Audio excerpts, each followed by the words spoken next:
রাসূলের হাদিস, যারা ফজরের নামাজ জামাতের সাথে পড়বে কখনো তাদের মধ্যে মুনাফিকি থাকবে না। যারা এশারের নামাজ জামাতের সাথে পড়বে তারা কোনোদিন তাদের মধ্যে মুনাফিকি থাকবে না। তারা তাদের জীবনের চাইতে আল্লাহ আল্লাহ রাসূলকে ভালোবাসবে, ঠিক কিনা বলেন? আল্লাহর নবী সরকারে দো আলম আল্লাহ তাআলার কাছে বললেন, আল্লাহ আমার একটা উম্মতকে আপনি জাহান্নামে ফেলতে পারবেন না, শাস্তি দিতে পারবেন না। আল্লাহ তাআলা ডাক দিয়া বলে, হাবিব আমি আল্লাহ আপনাকে সুসংবাদ দিয়া দিলাম, আপনার একটা উম্মতকেও আমি আপনার অনুমতি ছাড়া জাহান্নামে ফেলবো না। আল্লাহু আকবার। আপনার একটা উম্মতকেও আমি জাহান্নামের আগুনে জ্বালাবো না। নবী, আমি আল্লাহ যখন হাসরের মাঠ কায়েম করব, আমি আল্লাহ আপনার চেহারা মোবারকের দিকে তাকায় থাকবো। যতক্ষণ পর্যন্ত আপনার মুখে হাসি না ফুটবে ততক্ষণ পর্যন্ত আমি আল্লাহ আপনার উম্মতকে মাফ করতেই থাকবো। সুবহানাল্লাহ।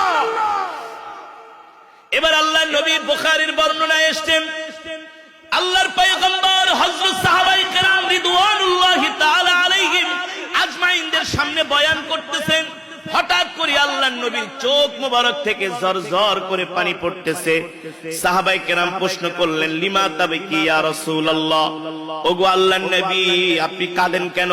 বলে, শোনো শোনো, শেষ জামানায় আমার এমন কিছু উম্মত থাকবে যে উম্মতেরা কোনোদিন আমার চেহারা দেখে নাই, আমার জবানের কথাও শোনে নাই, কিন্তু সেই উম্মতরা আমাকে এত ভালোবাসবে, আমাকে এত ভালোবাসবে। সেই উম্মতেরা আমার চেহারা না দেখলে কি হবে, আমার জবানের কথা না শুনলে কি হবে, সেই উম্মতেরা তাদের জীবনের চাইতে আমি নবীকে ভালোবাসবে। আল্লাহু আকবার। আমরাও আমাদের নবীকে নিজের জীবনের চাইতে ভালোবাসি, ঠিক কিনা বলে? আমরা আমাদের নবীকে আমাদের পরিবার পরিজন সন্তান সন্ততি সবকিছুর চাইতে আমরা আল্লাহর নবীকে ভালোবাসি কি বাসি না? না বাসলে তো কোনো ইবাদতেই কবুল হবে না, জান্নাতেও যেতে পারবো না। আল্লাহর নবী সেই কথাই বলেন, উম্মত লা ইউমিনু আহাদুকুম হাত্তা আকুনা আহাব্বা ইলাইহি মিন ওয়ালিদিহি ওয়া ওয়ালাদিহি ওয়ান নাসি আজমাইন। উম্মত রে, ততক্ষণ পর্যন্ত তুমি মুমিন হতে পারবা না যতক্ষণ পর্যন্ত তুমি তোমার পরিবার পরিজন সন্তান সন্ততি সব কিছুর চাইতে আমি নবীকে ভালোবাসতে না পারবা, ততক্ষণ পর্যন্ত উম্মত তুমি মুমিন হতে পারবা না। এ উম্মত, আমি নবী তোমাদেরকে কেমন ভালোবাসা দিয়েছি।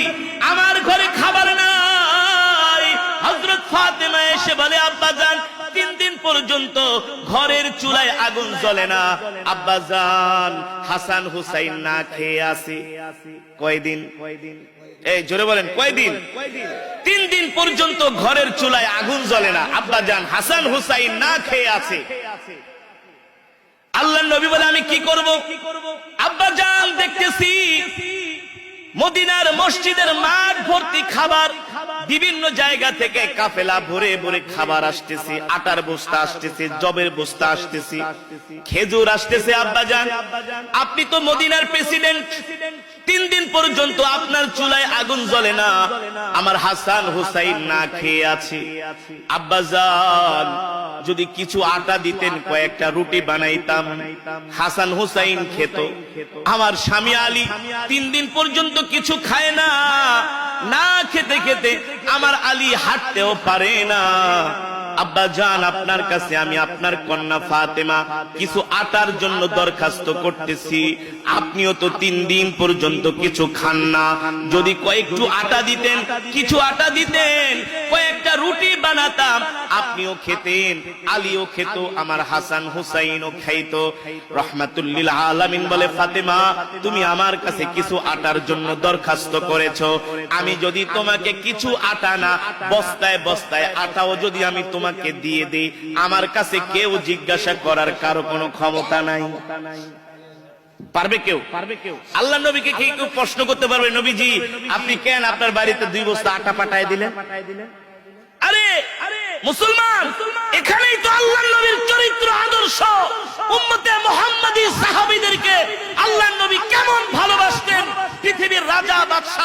তারা ভোগ বিলাসে বিলাসিতায় জীবন কাটাতো।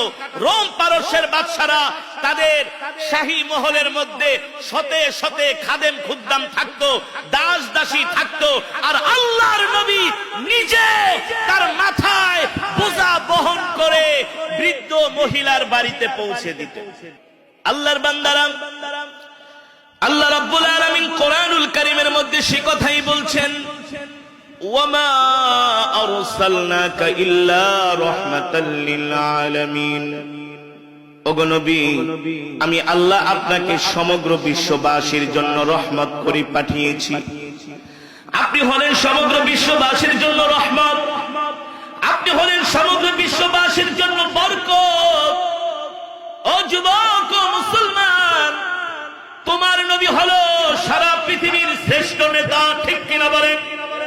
তোমার নবীর মতো এমন নেতা পৃথিবীতে আসে নাই, আর কোনদিন আসবেও না। আসবে? এখন তো বর্তমানে পৃথিবীর যারা নেতৃত্ব দিচ্ছেন, পৃথিবী পরিচালনা করছেন, ম্যাক্সিমাম হলো স্বৈর শাসক। জনগণের কথা শোনে না, জনগণের কথা মানে না, ঠিক না? অস্ত্রের জন্য ক্ষমতায় যায়। কিন্তু আমার নবী তো এমন ছিলেন না। আমার নবী রাহমাতুল লিল আলামিন কেমন নবী ছিলেন, কেমন নেতা ছিলেন?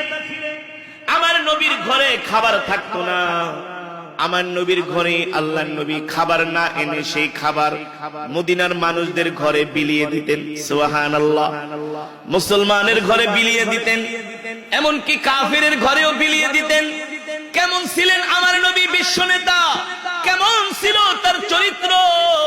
আমার নবীর 63 বছর জিন্দেগিতে কোনদিন কোন মুসলমান তো দূরের কথা, কোন কাফের বলতে পারবে না আমার নবীর কোন জবানের কথায় কোন মানুষ কষ্ট পেয়েছেন, ঠিক কিনা বলেন?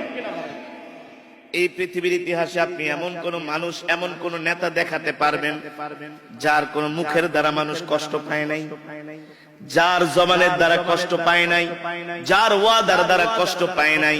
পৃথিবীর জমিনে এমন কোন নেতা নাই, শাসক নাই।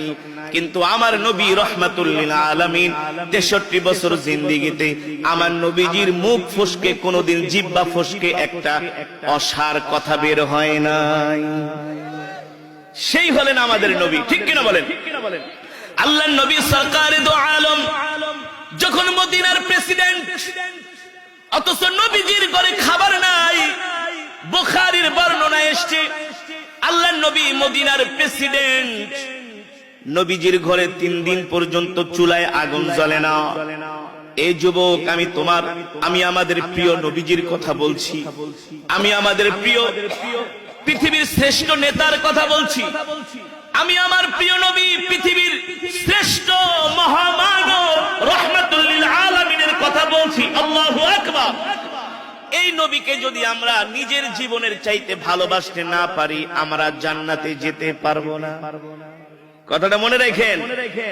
এই যুবক, তুমি যদি তোমার নিজের জীবনের চাইতে নবীকে ভালো না বাসো, তুমি জান্নাতে যেতে পারবে না। তোমার কোন ইবাদত আল্লাহর দরবারে কবুল হবে না, তোমার কোন ইবাদত আল্লাহর দরবারে গ্রহণযোগ্য হবে না যতক্ষণ পর্যন্ত তুমি আমি আমাদের জীবনের চাইতে, সবকিছুর চাইতে আল্লাহর নবীকে ভালোবাসতে না পারবো, ঠিক কিনা বলেন?